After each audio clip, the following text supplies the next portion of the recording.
नदी, सिंधु नदी तिब्बत के कैलाश पर्वत के मानसरोवर झील से निकलती है और जहाँ से निकलती है ना उसका स्थान यहाँ पर, इसको बोखरचूक के नाम से जाना जाता है।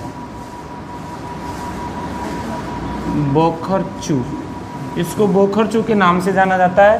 फिर ये नदी आगे बढ़ रही है, तिब्बत में बह रही है, तिब्बत में बहने के बाद में जा रही है ऐसे, तो यहाँ तक तिब्बत में बही, ठीक है, तिब्बत में बही, तो इसको तिब्बत में शेरमुख के नाम से जाना जाता है। किस नाम से? शेरमुख के नाम से, शेरमुख के नाम से जाना जाता है, ठीक है। फिर ये भारत में जम्मू कश्मीर राज्य में प्रवेश कर गई। कौन से राज्य में?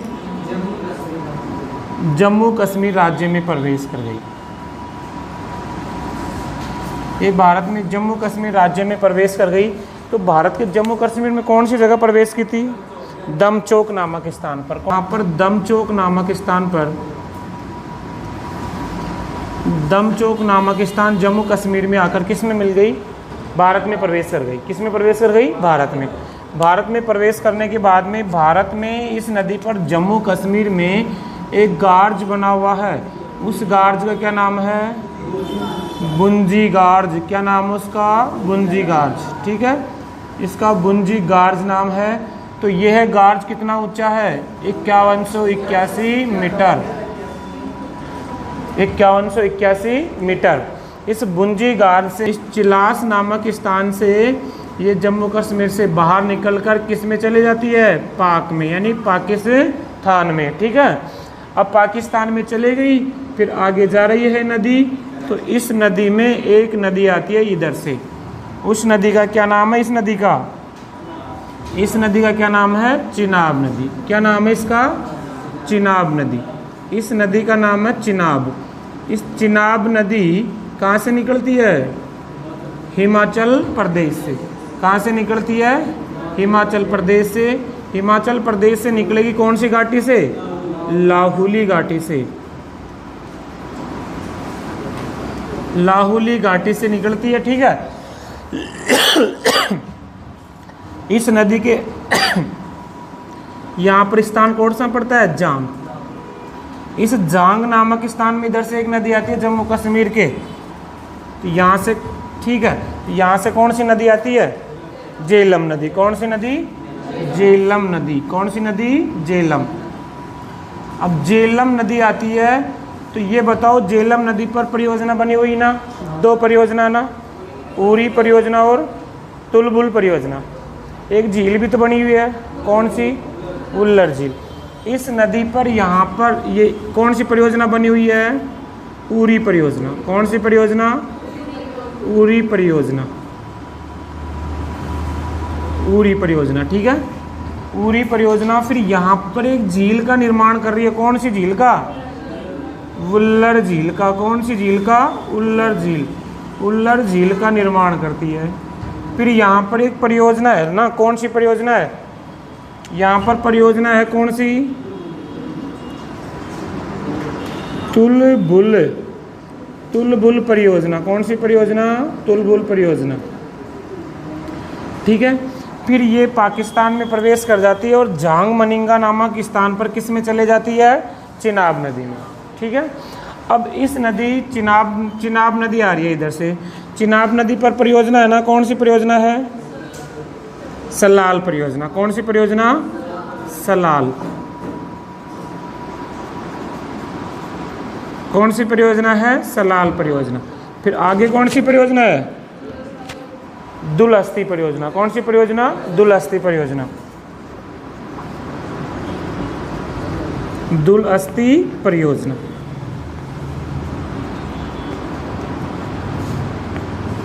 क्लियर। अब इससे आगे चलेंगे तो इधर से एक नदी और आती है ना, कौन सी नदी आएगी यहाँ पर? रावी नदी। कौन सी नदी? रावी नदी। रावी नदी इधर से आ रही है। तो रावी नदी का उद्गम कहाँ से होता है? हिमाचल प्रदेश से। कहाँ से होता है? हिमाचल प्रदेश। मैंने रावी नदी पर दो परियोजना है, कौन कौन सी है? कौन कौन सी? थिन परियोजना और चमेरा परियोजना। रावी नदी पर कौन कौन सी परियोजना है? थिन परियोजना। कौन सी परियोजना? थिन परियोजना। थिन परियोजना, 3 परियोजना है। और यहाँ पे कौन सी परियोजना है? चमेरा परियोजना। कौन सी परियोजना? चमेरा परियोजना। क्लियर। अब इस यहाँ पर एक कालाबाग नामक स्थान पड़ता है, यहाँ पर एक नदी आ रही है इधर से, उस नदी का क्या नाम है? सतलज नदी। कौन सी नदी? सतलज नदी। इस नदी का क्या नाम है? सतलज नदी। ये सतलज नदी कहाँ से निकलती है? कैलाश पर्वत से।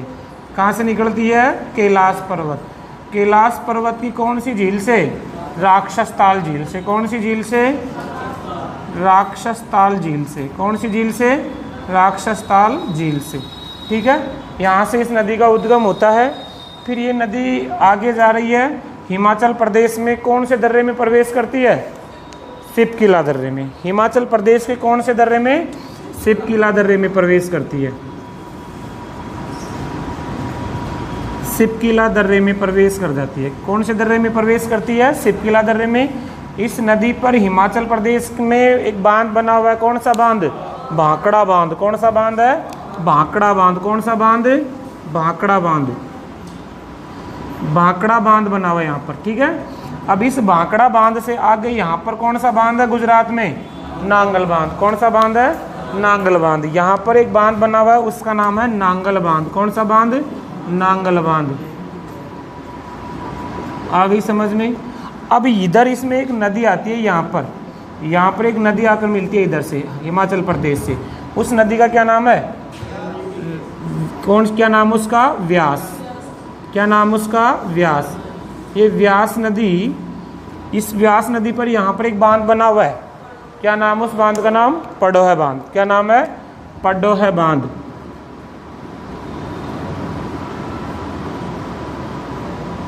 ठीक है, और यहाँ पर जो गुजरात में जो बांध बना हुआ उसका क्या नाम है? क्या नाम है? गुजरात में है, पंजाब में है बांध? पंजाब में। किस में है? पंजाब में। हाँ कर रहे हो जबरदस्ती। यहाँ पर पंजाब में एक बांध बना हुआ, उसका क्या नाम है? हरि के बैराज।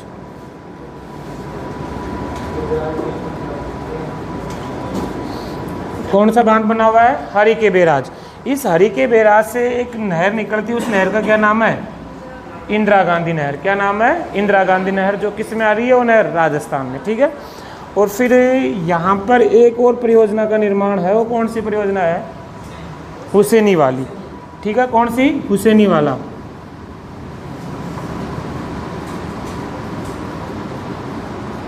हुसैनी वाला।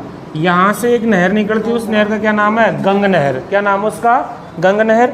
और ये नदी कालाबाग नामक स्थान पड़ता है। क्या नाम पड़ता है? कालाबाग। इस कालाबाग नामक स्थान में जाकर पाकिस्तान में किस नदी में मिल जाती है?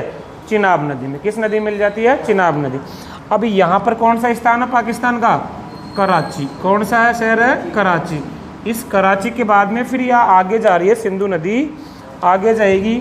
आगे जाने के बाद में कि कौन सा स्थान आ गया? मिट्टनकोट। इस मिट्टनकोट में प्रवेश करती है और फिर ये किस में चले जाती है? किस में चले जाती है? अरब सागर में। अरब सागर में। किस में चले जाती है? अरब सागर में। अब देखो ये पाकिस्तान, ये भारत में, यहाँ से दमचौक से लेकर चिलास नामक स्थान भारत में पड़ता है। तो भारत में इसकी लंबाई कितनी है? 1134 किलोमीटर। भारत में कितनी मानी जाती है? 1134 किलोमीटर। किस में? भारत में। भारत में कितनी लंबी मानी जाती है? 1134 किलोमीटर। इसकी लंबाई यहाँ से ये पूरी लंबाई कितनी है? 2880 किलोमीटर। कितनी किलोमीटर? लंबाई कितनी है इसकी? 2880 किलोमीटर। कितने किलोमीटर? 2880 किलोमीटर। क्लियर। अब आपके क्वेश्चन आ जाए कितने देशों में बहती है? 3 देशों में। कितने देशों में बह रही है? 3 देशों में। देखो चाइना, ठीक है, चाइना से किस में प्रवेश कर गई? भारत में। भारत से किस में प्रवेश कर गई? पाकिस्तान में। तो आपके क्वेश्चन आ जाए सिंधु नदी कितने देशों में बहती है? 3 देशों में। पहला देश चाइना, दूसरा देश भारत, तीसरा देश पाकिस्तान। भारत के कितने राज्यों में बहती है? 1 राज्य में। वो कौन सा राज्य है? जम्मू कश्मीर। भारत के जम्मू कश्मीर राज्य में बहती है 1134 किलोमीटर। आपके क्वेश्चन आ जाए कि सियाचिन लड़ाई का मैदान किस नदी पर है? इस नदी के जो ऊपर वाला भाग है ना, वो किसका है? सियाचिन लड़ाई का मैदान है जो विश्व का सबसे बड़ा लड़ाई का मैदान माना जाता है, सियाचिन ग्लेशियर, जो किसके ऊपर है, सिंधु नदी के ऊपर। आगे समझ में। सिंधु नदी की कुल लंबाई कितनी है, 2880 किलोमीटर। भारत में कितनी है इसकी, भारत में कितनी है, 1134। कितने देशों में बहती है, देश कितने हैं, 3 देशों में बहती है। कौन कौन से देश है, 3, चाइना, भारत और पाकिस्तान। क्लियर सभी के। एक राज्य में बह रही है, कौन से राज्य में, जम्मू कश्मीर में। आपके क्वेश्चन आ जाए कि निम्न में से कौन सी नदी अपना पानी सीधा सिंधु नदी में डालती है, तो कौन सी नदी है, चिनाब नदी। चिनाब नदी अपना पानी भारत की ओर से ले जाती है, जो कहाँ पे, जिसमें आगे जाकर कराची के आसपास जाकर इसमें मिल जाती है, किसमें, सिंधु नदी में। ठीक है। झेलम नदी भी किसकी सहायक नदी है, चिनाब की। रावी भी किसकी सहायक नदी है, चिनाब की। व्यास किसकी सहायक नदी है, सतलज की। और सतलज किसकी सहायक नदी है, चिनाब की। आगे समझ में, कंफ्यूज मत होना। डायरेक्ट ये सहायक नदियाँ, भारत की ओर से मिलने वाली मुख्य नदी कौन सी है, चिनाब नदी। भारत की ओर से मिलने वाली कौन सी नदी है, चिनाब नदी। किसमें मिलती है, सिंधु नदी में। क्लियर है। अब उतार लो, और कोई समझ में नहीं आया तो पूछ